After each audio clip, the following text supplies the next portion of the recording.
Magandang araw mga kagulay, welcome back sa akin channel, Greggy Farmer nga po ulit ito. Bali ngayong araw na to ay mag-harvest tayo ng ampalaya mga kagulay. Yan nga, makikita nyo dito na harvest na banda kaya maliliit na dyan mga kagulay. Naghahakot na mga kagulay yan, dyan na lang namin nilalagay mga kagulay oh. Yan, tapos may maghahakot, ayun, maghahakot mga kagulay. Yan, papunta yan dun mga kagulay, hindi pa tapos ano, bali dito pa lang inahakot niya.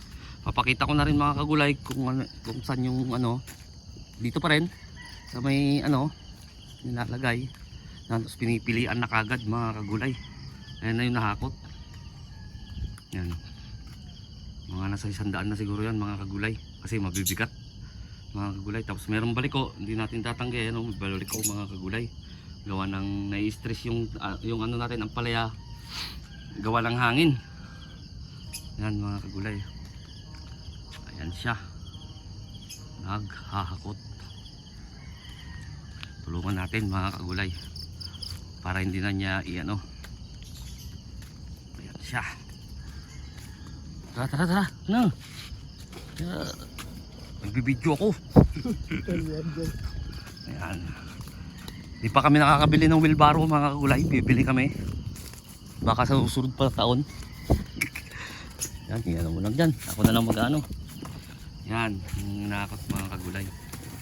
Ito, di ko na alam kung pang ilang harvest to. Pang-anim na yata ito mga kagulay. Pang-anim na ito, pag-pito.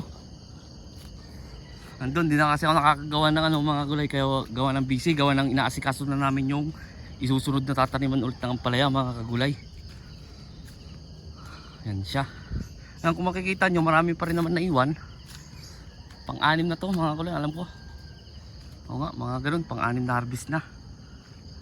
Pero hindi pa sila hindi pa sila nagsasalubong gawa ng anong hangin. Ito mas mahaba yung gapag niya doon. Ito mas maiksi gawa ng doon galing yung hangin. Ito napapaganon mga kagulay. Yan mapapansin nyo sa talbos mga kagulay, nakatungol na pagganon mga kagulay gawa ng yung hangin nga. Ayan yung mga umpok mga kagulay oh. Yan. Ilang linya lang to mga kagulay kasi 350 to nga lang to. Nung binilang ko ha mga kagulay, meron pa rin naman ano na dali. Ewan ko mga ilan. Basta 350 to mga kagulay. Nung dating ano ko, bilang ko 350 to mga kagulay. Yung mga nakarang ano, yung presyo naman dito medyo gumanda-ganda ulit mga kagulay. 100. Yan. Babanggitin ko 100 ng 1 kilo mga kagulay. Baka sakali ngayon ay tumaas-taas pa. Para kahit na umarbis lang ng mga 150 o 200 ay okay na mga kagulay. Kasi mas okay naman yung ganun mga kagulay na halimbawa 120 or umarbis ka lang ng 200 ganun, okay na. Kaysa naman yung umarbis ka ng 300 nga, 350 pero 60 naman ang kilo. Parang ano lang din mga kagulay. Kaya kahit na ganito na kahit na 150 o 200 nga, basta mas mataas naman yung presyo, okay lang. Medyo makakabenta tayo ng maganda-ganda. Sa pipino mga kagulay naman ay araw-araw din ako nag-harvest doon mga kagulay. Kasabay ulit nito. Nakakailang harvest na rin ako doon mga kagulay. Kasi mas nahuling ay nahuli doon, nagsimula ang harvest doon mga kagulay. Ang wari ko doon mga nasa 7 na rin yun mga kagulay, 7. Pero araw-araw, halos 1 linggo pa lang ako nag-harvest doon mga kagulay. Nakapitong harvest na gawa nga ng ano. Pero unti lang doon ang harvest doon mga kagulay. Mga nasa 50, ganun lang, araw-araw. Mga kagulay, gawa nga ng hangin din mga kagulay. Meron din baliko. Yun nga, yung pinost ko rin doon sa Facebook ko. Kita naman doon sa video na, sa reels na may mga baliko. Talaga mga kagulay. Baka sabihin na naman ng iba dyan, nagdadahilan ako kung bakit may baliko, pero malakas talaga sa Sariayang area ko mga kagulay, sasabihin ko na laging malakas ang hangin dito mga kagulay.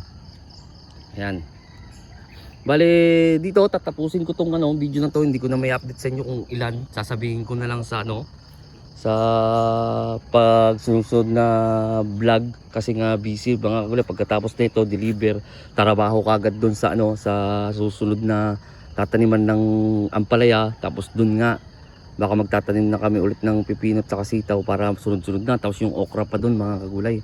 Kaya hindi ko na siya talaga yung paggagawa ng content. Pero kahit pa paano naalala ko naman ngayon kaya gumawa ako. Baka nag-iisip yung iba ang tagal-tagal na hindi pa ako nakakapag-harvest, pero sa totoo lang pang-anim na yata to. Hindi ko na rin mabilang mga kagulay. Basta yung tanda ko yung pipino natin ay pang-7 na mga kagulay. Yan. Saglit lang mga kagulay, tutulungan ko lang yung magbaba. Diyan muna kayo saglit mga kagulay, hindi ko na papatayin. Wala nang edit kasi to mga kagulay.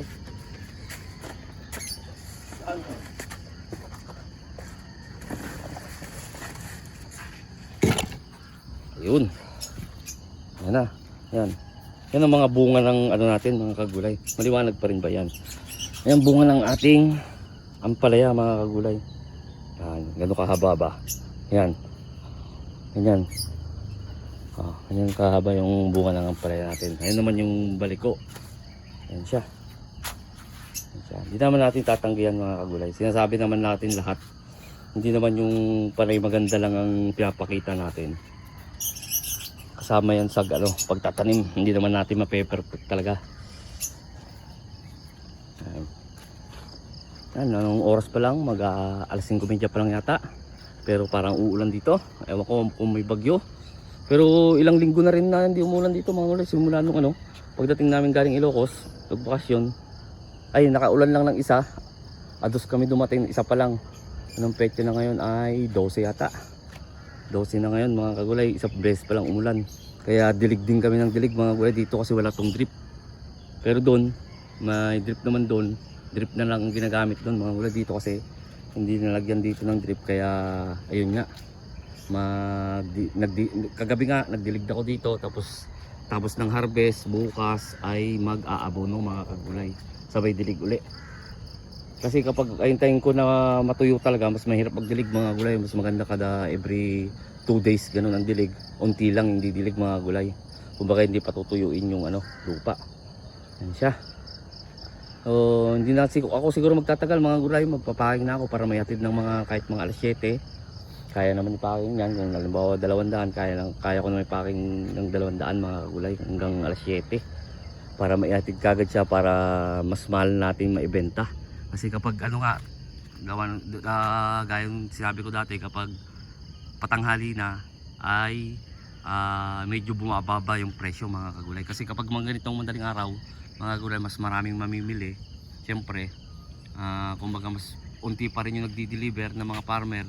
Kaya medyo pa siya, medyo maganda-ganda pa yung presyo kung mga mataas-taas. Kapag umabot ka na ng mga alas 10 ganun, medyo bababa na ng 5 piso ganun kasi yung mamimili wala na rin, tapos yung dagsa naman ng produkto ay naman padami ng padami.